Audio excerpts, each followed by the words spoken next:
Hey, deserving listeners, sister wives, let's watch. I'll stay out. I don't need you. You know what I mean? I'm in a place where I feel like my kids love it here. This is the most likely place for any of our kids to move back, our adult kids. For the price, we would never be able to replace this in Utah. I'm surprised because I thought Kody was more in favor of this. All right, so to catch you up, Christine is talking with the other sister wives about possibly moving back to Utah. That's where they originated from in the first season.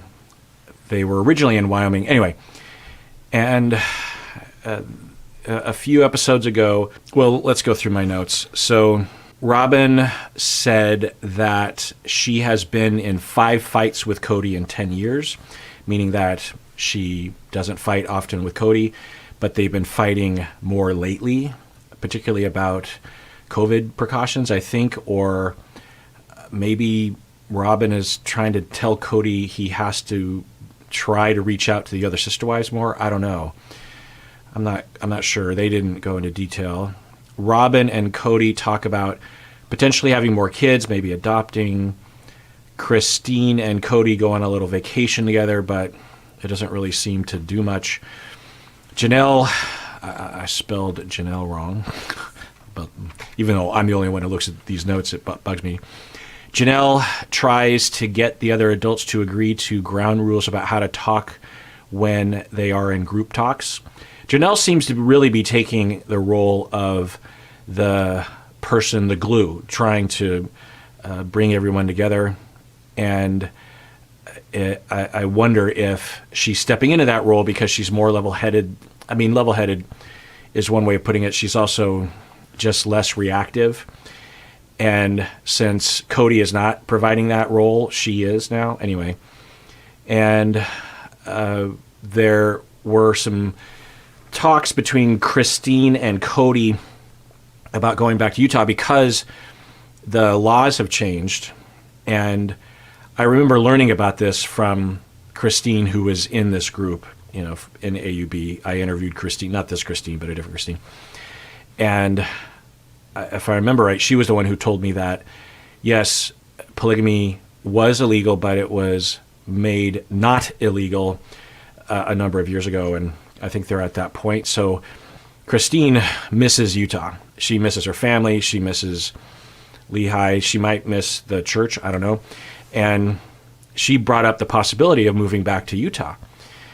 And to my surprise, Kody, in a private conversation with Christine, was seemingly up for it, which was weird because they had just given up so much in Vegas, that cul-de-sac, all the kids' friends and their schools and any friends that they might have had. They even gave up the security of the community and the neighborhood because, you know, I think it was Mary or one of them, when they moved to this area in Flagstaff in the temporary rentals that they were going to rent for a while they build the houses on the property, the neighborhood, according to the family, was calling the police on them and stalking them essentially and staring at them and trying to intimidate them to get them to move out because they were polygamist. Now, that's all their report, so who knows what was really happening, but, you know, I could see that. So to just say, let's just go back to Utah. But it kind of makes sense, you know. They left Utah because of worries of the law, because they were on a reality TV show and the high-profile nature, and they didn't want to go to prison and have their kids be abandoned, that sort of thing. So it does make sense that it would be contemplated. I think particularly Christine, I think there's a possibility that Christine even thinks, maybe if I can get everyone to move back to Utah, we can kind of go back to the way things were. I don't know. Or Christine just is looking for any way out of the place that she's in, which is to be very unhappy with her situation. Anyway, so she brought it up to Kody, and Kody, the way he was responding to Christine's idea of moving back to Utah was just like, oh, well, that's an interesting idea. He wasn't, I kept watching and looking for an indication of him saying, yes, let's do it. he wasn't really saying that, but he was definitely giving the impression that he was on board. And then he tasks Christine with pitching the idea to the sister wives. And I think, I don't know, but I think at least the conscious mind of Kody was thinking, look, I don't have a lot of social capital with everyone. If I bring it up, I don't think I'm going to get a lot of buy-in, but maybe if Christine does, then that would be great. Another possibility is that Kody was, in his way, ambivalent about it. On one hand, he's like, yeah, that would be exciting to think about, but it really would be inconvenient. I don't know. So they all meet up on the property in the woods, and they're having their social distancing adult meeting. Christine has been pitching it, and then Kody to the sister wives is like, I don't know, moving to Utah, I don't know about it, which is, at least from the outside, a pretty dick move by him. You know, if he wasn't that into it, he could say, hey, Christine, thanks for presenting this. I'll tell you, earlier when we were talking, I was excited by it. Thinking about it more now, I don't know. If everyone wants to do it, then let's talk about it. But if not, I think there's a lot of pros to staying here in Arizona. But that's not what he did. What he did was he basically just started to argue against moving, not in a harsh way, but, you know, bringing up bullet points as to why they shouldn't move to Utah. And no one else really wants to go to Utah, and it just makes Christine look like a fool. She's out there on a lurch. So I guess we can add to the list that Kody did this on purpose to manipulate her. It didn't look like that, but it could be just some way of humiliating her or alienating her, or he was looking for someone else to look. I think he thinks, for maybe good reason, that the sister wives think of him as someone who frivolously moves around and makes bad choices about that. Or at least I think he thinks there's a possibility that they think that. And maybe this is his way of getting Christine to look like that too, so that it will take the heat off of him. I don't know. That seems pretty nefarious, but the way he's going about this is kind of strange. If I was to take a guess, I would say that initially when she brought it up, he was in a mood to contemplate that, and might have even just appreciated having a comrade who likes to move. You know, just, oh, I'm glad someone else is bringing up moving. You know, people don't usually do that. Let's play around with that. That'd be fun. And then later on, they thought, well, but that would be completely giving up all that we've built here, all the things that we've established. And, you know, what do we really have in Utah? Now, she has things in Utah that she'd like to get back to. But anyway, so let's see where this goes. But he's acting like we've never even talked about this and that he wasn't in favor of it last time we talked. I am extremely frustrated that now she wants to move to Utah after we're really kind of very deep in Flagstaff. We've got... Okay, well, that's interesting. I mean, this is the one-on-one interview, which I think happens after the moment in the scene. And I guess another possibility is that when she brought up moving back to Utah originally, he was like, I don't know, but I don't want to start a fight, so I guess I'll go along with it. But I don't know. He seemed enthusiastic. He seemed quite enthusiastic, just really giddy about it. Like, oh my God. In fact, I don't even think I'd ever seen him that giddy. And maybe he changed his mind, and that's okay.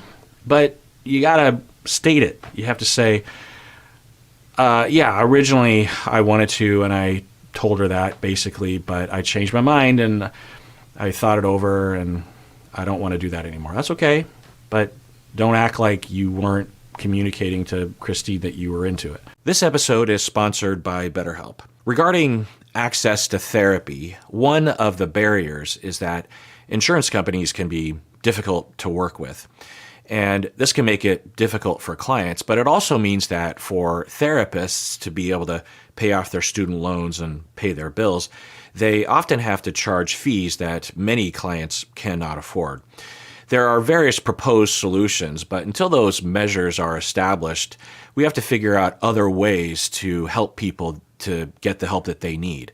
Well, one of those solutions that we have available today is BetterHelp. In my neck of the woods, therapy can cost as much as $300 per session or more. But with BetterHelp, clients can save, on average, up to 50%. Also, I often talk about the need to shop around because it's critical that you and your therapist have a strong relationship. BetterHelp makes it a lot easier to shop around because you can easily switch therapists if you need to. So, your well-being is worth it. Visit betterhelp.com/Kirk today to get 10% off your first month. That's BetterHelp, HELP.com/Kirk. So much money strung out on homes and property here. Now she wants to move.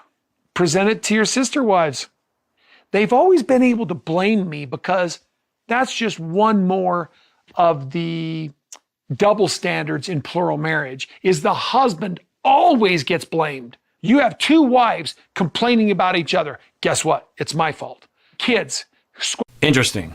So I was hypothesizing that this was his chance to not be the one blamed for this. I think that's what he's saying, right? Yikes. Troubles with kids. It's my fault. I need a new job. It's my fault. Career change, my fault. Everything's my fault. Christine's going to say this. They're going to think I put her up to it, but she owns this 100%. Finally, it's not my fault.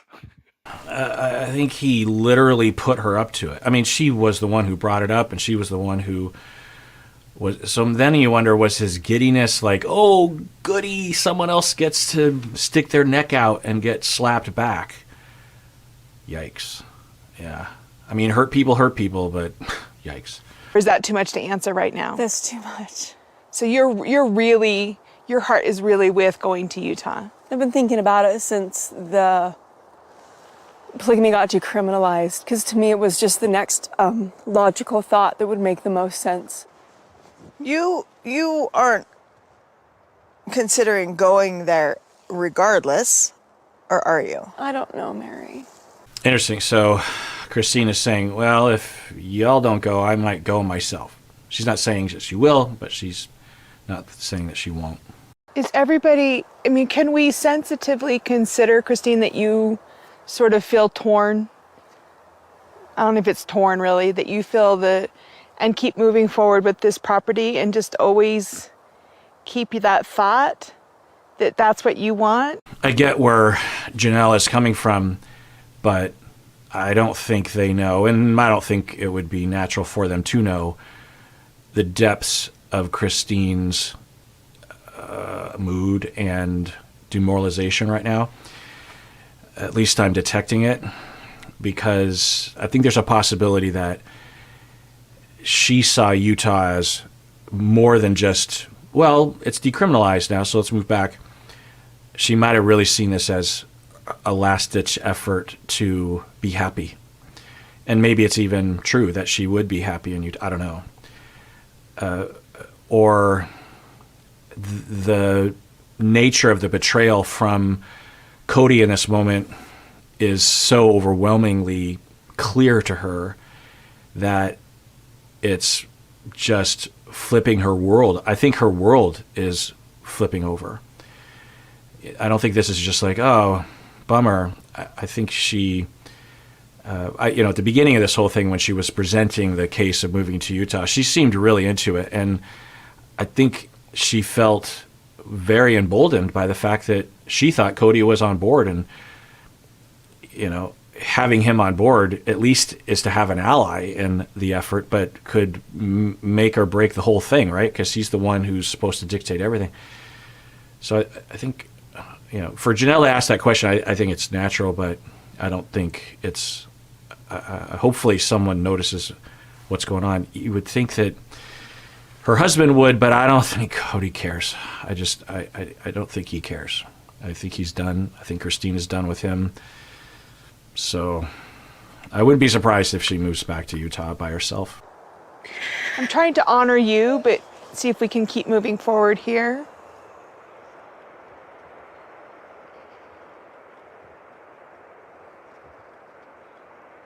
We're not moving, are we?